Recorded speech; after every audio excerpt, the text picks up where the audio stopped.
ঘৰ নলবাৰী জিলা পানীগাঁও পঞ্চায়তৰ অন্তৰ্গত নিজ পকোৱা গাঁও। মোৰ ব্যৱসায়টোৰ নাম গণেশ ভোগ জলপান আৰু মোৰ আত্মসহায়ক গোটটোৰ নাম প্ৰিয় সংগমিত্ৰা আৰু মা চিয়েলা।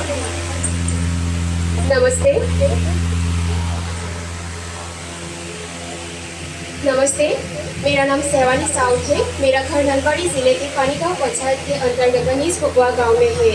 मेरा व्यवसाय का नाम है गणेश भोग जलपान। मेरा एसएससी का नाम है त्रिनयन भियो, संघमित्रा भियो और CLF माँ CLF। মোৰ সৰু কালটো বৰ দৰিদ্ৰতাৰে আগবাঢ়িছিল।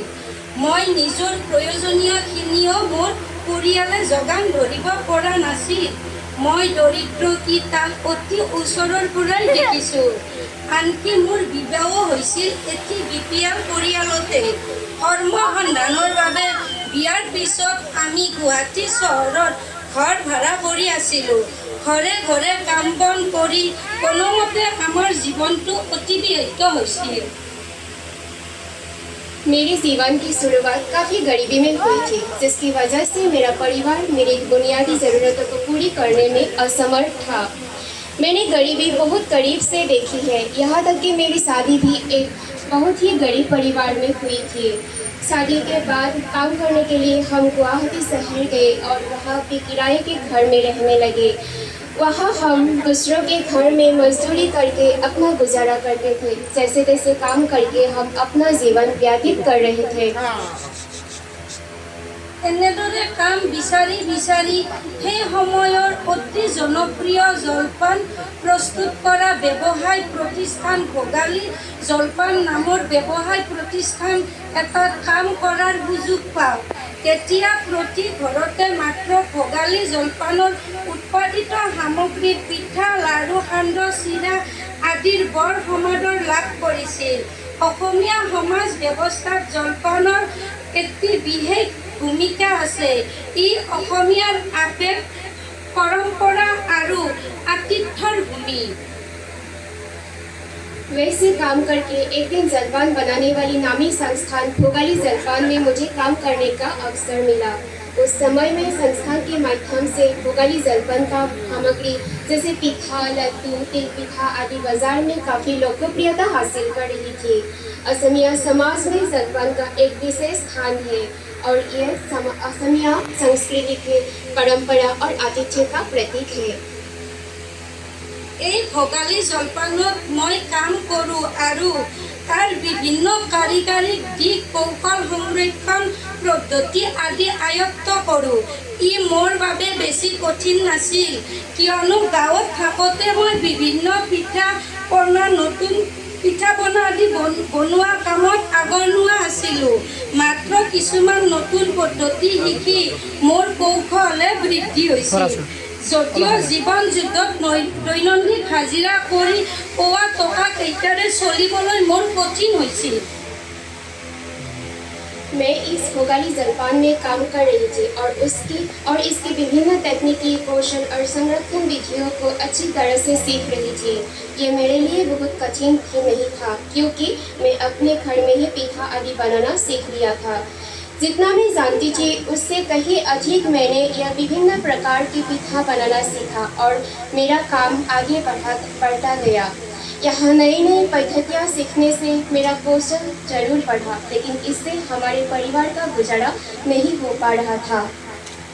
চহৰত বৰ্ধিত ঘৰ ভাড়া আদিৰ সৈতে মোকাবিলা কৰাৰ লগতে পৰিয়ালটোক পোহপাল দিয়া সেই সীমিত টকাৰে মই মিলাব পৰা নাছিলোঁ।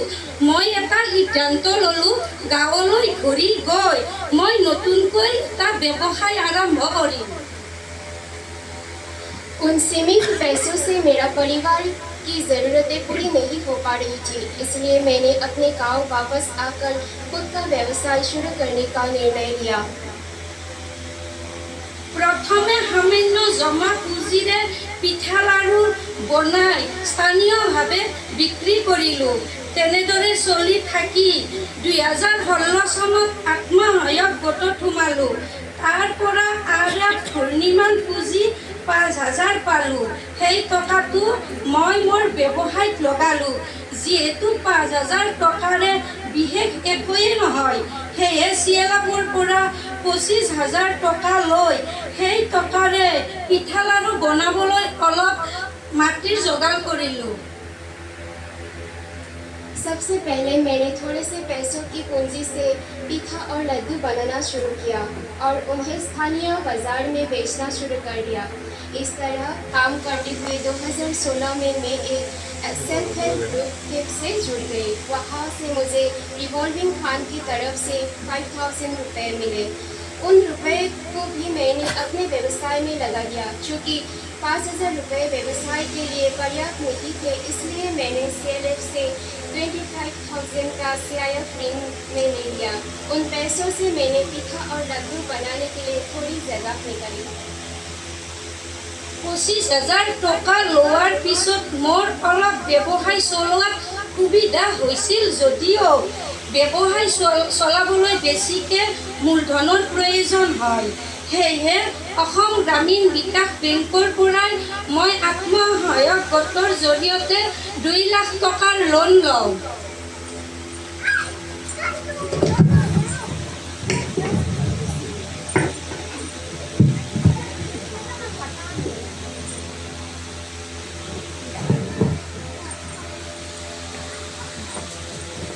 ₹25,000 रुपये मिलने के बाद मुझे व्यवसाय चलाने में काफ़ी सुविधा हुई, लेकिन व्यवसाय को और बढ़ाने के लिए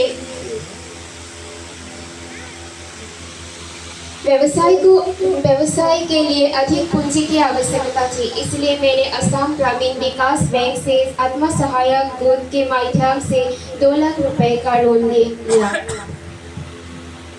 সেই টকাৰে মই ৰন্ধন গেছ কিনিলোঁ, কাৰণ যিহেতু খৰিৰ জুইত পিঠা বনাবলৈ অসুবিধা হয় আৰু কিছু বাচন বৰ্তন বেছিকৈ কিনিলোঁ। যেতিয়া মোৰ ব্যৱসায়ত গ্ৰাহক বেছিকৈ বাঢ়িল, তেতিয়া মই মোৰ স্বামীয়ে কামবোৰ অকলে কৰাত অসুবিধা হৈ পৰিল। সেয়ে 4 গৰাকী কৰ্মচাৰী আৰু ল'লোঁ।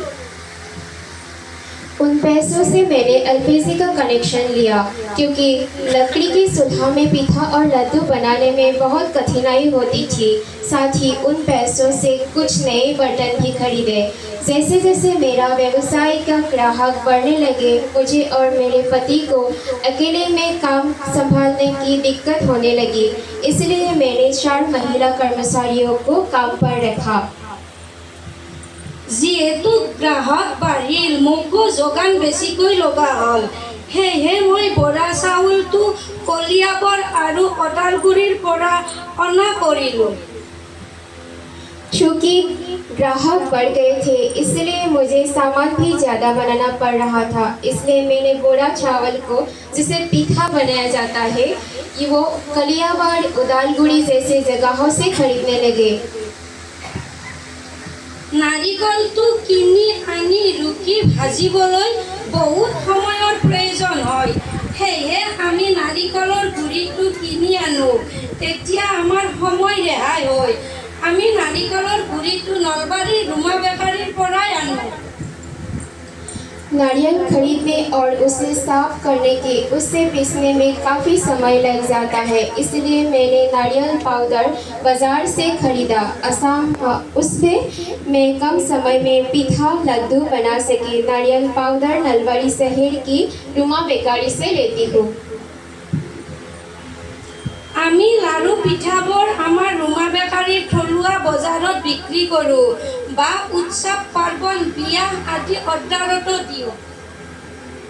उत्पादन किया हुआ पीठा, लड्डू और अन्य सामग्री हम रुमा बेकरी, नलबाड़ी स्थानीय बाजार, उत्सव आदि अन्य त्योहारों में बेचते हैं। এনেকৈ চলি থাকোঁতে এদিন জীৱিকা সখী বাইদেৱে মোৰ ব্যৱসায়টো চাবলৈ আহিল। জীৱিকা সখী বাইদেৱে পশ্চিম নলবাৰী ব্লকৰ জৰিয়তে মোক PMFME চিড কেপিটেলৰ 27,000 টকা দিলে, যাৰ সুতৰ হাৰ একেবাৰে কম। एक दिन जीविका सखी दीदी आई मेरे व्यवसाय को देखने के लिए। शुरुआत में जीविका सखी दीदी ने पश्चिम नलबाड़ी ब्लॉक के माध्यम से मुझे PMFME सीड कैपिटल के 27,000 रुपये दिए, जिसकी ब्याज दर बहुत ही कम था। পিছত ব্লকৰ ছাৰ বাইদেৱে মোক জনালে যে মোৰ ব্যৱসায়ৰ সুবিধাৰ্থে PMEGP ঋণ লোৱাৰ যোগাযোগ কৰি দিলে। 5 লাখ টকাৰ PMEGP ঋণ লৈ চাউল গুড়ি কৰা মেচিন, পেকেজিং কৰা মেচিন আৰু ওজন জোখা মেচিন ল'লোঁ। उसके बाद ब्लॉक के माध्यम से मुझे बताया कि मेरे व्यवसाय की सुविधा के लिए PMEGP ऋण लेने के लिए आवेदन करना चाहिए। मैंने 5 लाख का PMEGP ऋण लिया और उस पैसों से चावल पीसने वाली मशीन, पैकेजिंग करने वाली मशीन और वजन मापने वाली मशीन खरीदी। তেতিয়াৰ পৰা মোৰ পিঠা বনোৱাত সহজ হৈ পৰিল, কাৰণ সময়ৰ অভাৱত কেতিয়াবা চাউল গুড়ি কৰিবলৈ মোৰ ৰৈ যায়। মেচিন অহাৰ পৰা অলপ খৰতকীয়া হ'ল। मशीन लाने के बाद मेरे लिए पीठा और लड्डू बनाना बहुत आसान हो गया। मशीन होने की वजह से मैं कम समय में बहुत काम कर पाती हूँ। তাৰ পাছত ব্লকৰ ছাৰহঁতে ক'লে যে খাদ্যবস্তুত FSSAI ৰেজিষ্ট্ৰেশ্যন অতিকৈ জৰুৰী। সেয়ে মই FSSAI ৰেজিষ্ট্ৰেশ্যন আৰু উদ্যম বনালোঁ। মোৰ বস্তুৰ লেবেলিঙো কৰিলোঁ। उसके बाद ब्लॉक की तरफ से बताया गया कि खाद्य वस्तुओं के लिए FSSAI पंजीकरण अनिवार्य है, इसलिए मैंने FSSAI लाइसेंस और उद्यम ही बनवा लिया। मैंने अपनी सामग्री में लेबलिंग किया और उसमें SRM का असमी लोगों का प्रयोग किया। তাৰ পিছত মই পিঠা লাড়ুৰ লগতে সান্দহগুড়ি, বৰা চাউল, তেল পিঠা বিক্ৰী কৰিলোঁ। পিছত ছাৰহঁতে বহাগী মেলা, ভোগালী মেলা, ৰাস মহোৎসৱ বা বিভিন্ন ধৰণৰ মেলাত মোক নিজাকৈ দোকান দিয়াৰ ব্যৱস্থা কৰি দিলে। লাহে লাহে মোৰ ওচৰৰ জিলাবোৰতো পিঠা লাড়ু দিয়াৰ সুবিধা পালোঁ। उसके बाद पीठा लड्डू के साथ सान्दहगुड़ी, बोरा चाउल, तेल पीठा इत्यादि बेचना शुरू किया। साथ ही ब्लॉक की तरफ से मुझे बहागी मेला, भोगाली मेला, राख महोत्सव आदि में अपनी सामग्री का स्टॉल लगाने का अवसर मिला। उसके बाद मैंने दूसरे जिले में भी अपनी सामग्री बेचना शुरू किया। আগতে মোৰ কৰ্মচাৰী 4 গৰাকী আছিল, পিছত মই 10ৰ পৰা 15 গৰাকী কৰিলোঁ।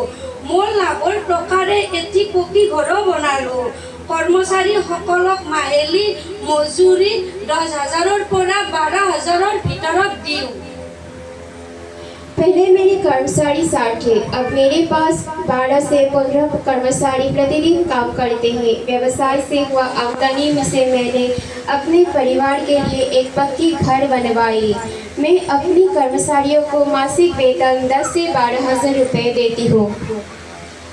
মোৰ সৌভাগ্যক্ৰমে মই ইনকুবেশ্যন প্ৰজেক্টৰ জৰিয়তে IIM কলিকতাৰ পৰা ট্ৰেইনিং লৈ 3 লাখ টকাৰ ছফ্ট লোন পালোঁ। সেই টকাৰে মই বেছিকৈ কেঁচা সামগ্ৰী কিনিলোঁ। মোৰ ব্যৱসায় লাভৰ টকাৰে বস্তুবোৰ দিবলৈ যোৱাৰ বাবে নিজাববীয়াকৈ মোৰ স্বামীয়ে এখন বাহন ল'লে। मेरे लिए ये सौभाग्य की बात है कि मुझे इंक्यूबेशन प्रोसेस के द्वारा IIM कोलकाता से प्रशिक्षण मिला और 3 लाख रुपए का सॉफ्ट लोन मिला। उस पैसों से मैंने ज़्यादा रॉ मटेरियल्स खरीदा। मेरे व्यवसाय की सुविधा के लिए मेरे पति ने सामग्री डिलीवर करने के लिए एक वाहन खरीदा। মোৰ বস্তু বনোৱা ঘৰটো সৰু হোৱা বাবে আকৌ এটা নতুনকৈ ঘৰ বনালোঁ। এতিয়া মই প্ৰতিদিনে 60ৰ পৰা 75 কিলোগ্ৰাম চাউলৰ পিঠা বনাওঁ আৰু লাড়ু 4,000ৰ পৰা 5,000ৰ ভিতৰত বনাওঁ। क्योंकि अब मेरा सामान बनाने का कमरा छोटा हो रहा था, इसलिए मैंने एक बड़ा कमरा बनवाया। अभी प्रतिदिन 60 से 75 किलो चावल का पीठा बनवाती हूँ।